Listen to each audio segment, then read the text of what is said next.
Hi hello नमस्ते. मी प्रतीक्षा तुमचं खूप सारं स्वागत करते माझ्या एका नवीन व्हिडिओमध्ये.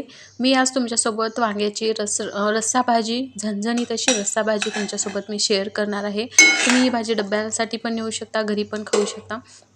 तर मी डब्यासाठीच बनवणार होते, तर चला म्हटलं तुमच्यासोबत शेअर पण करावं. तर इथे मी बनवलेली आहे झणझणीत अशी रस्सा भाजी. तर चला आपण आता अगोदर रेसिपीला सुरुवात करूया. इथे मी 4-5 वांगे घेतले, ते उभे असे चिरून घेतलेत. भरली वांगी करताना आपल्याला असे चिरायचे नाहीत. तर इथे मी काय काय साहित्य लागले ते घेतले. शेंगदाण्याचं कूट, आपल्याला धणेपूड लागणारी थोडीशी, काळं तिखट, मोहरी, जिरे, मीठ आणि लसूण ठेचून घेतला. मी लसणाच्या पाकळ्या जास्त टाकायच्या, त्याने भाजी छान होते. नंतर मी गॅस चालू केला, कढई ठेवली गॅसवर, तेल टाकलं. तेल तापल्यानंतर त्यामध्ये मोहऱ्या टाकल्या. मोहऱ्या छान तडतडल्यानंतर त्यामध्ये जिरे पण ॲड केले. जिरे लालसर झाल्यानंतर त्यामध्ये मी 4-5 कढीपत्त्याची पाने टाकली. नंतर मी कढीपत्त्याची पाने थोडीशी काळी झाल्यानंतर त्यामध्ये मी लसण वाटून घेतलेलं होतं. लसण आणि अद्रकची पेस्ट ती मी टाकली. तुम्ही लसण अद्रकची पेस्ट टाकल्यानंतर खोबर पण ॲड करू शकता. त्याने खोबऱ्याने पण छान चव येते वांग्याच्या भाजीला. नंतर ज्या वांग्याच्या फोडी आहेत ते पाण्यात टाकलेल्या होत्या. पाण्यात नाही टाकल्यास वांगी काळी पडतात, त्यामुळे पाण्यात ठेवायचे. आणि लगेच मी वांगे पण टाकून घेतले त्यामध्ये. आणि आपल्याला ते व्यवस्थित तेलामध्ये परतून घ्यायचे वांगे.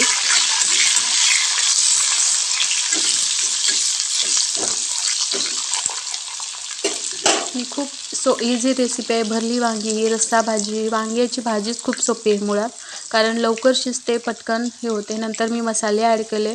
थोडीशी हळद ऑप्शनल आहे, तुम्हाला टाकायची असेल टाका, नाही तर नका टाकू. मला आवडती त्यामुळे मी टाकली. मी 1.5 चमचा इथे काळं तिखट टाकलेलं आहे. तुम्ही तुमचं तिखट कसं आहे, तिखट त्यावर अवलंबून आहे. काळं तिखट टाकलेलं आहे मी. थोडीशी मी धणेपूड टाकली.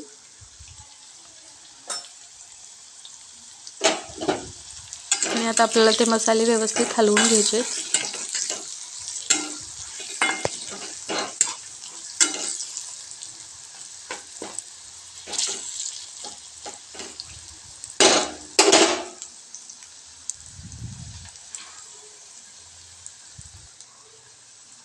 नंतर मी घेतले शेंगदाण्याचं कूट.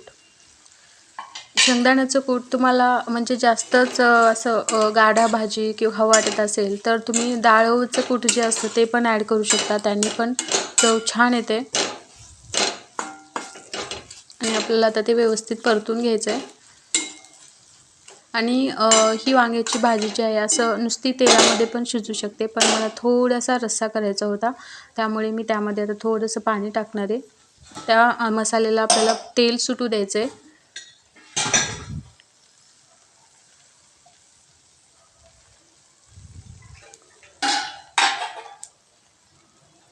आणि नंतर मी थोडंसं त्यामध्ये पाणी टाकले.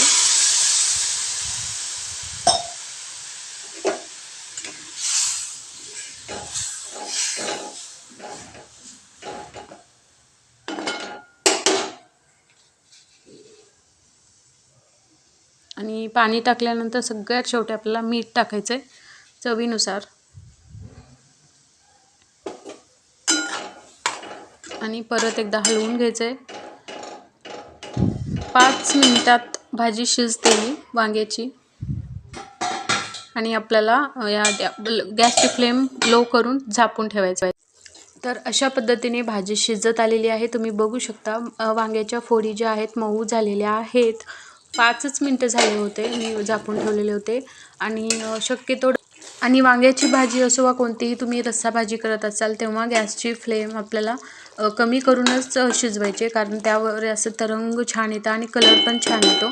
त्यामुळे आणि मोठा गॅस करून शिजवला तर कलर भाजीला छान येत नाही, त्यामुळे कमी करून तर इथे आपली भाजी बनवून तयार आहे. मी गॅस बंद करून घेतला आणि मी लगेच डब्बा भरणार होते. मला डब्यासाठी न्यायची होती भाजी, त्यामुळे मी लगेच डब्यामध्ये काढून घेते.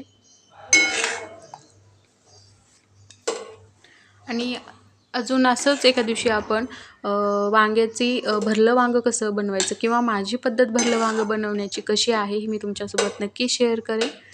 तर तुम्हाला आजचा व्हिडिओ कसा वाटला हे मला कमेंट करून सांगा. आणि रेसिपी माझी पद्धत तुम्हाला आवडली असेल तर नक्की घरी तुमच्या ट्राय करा.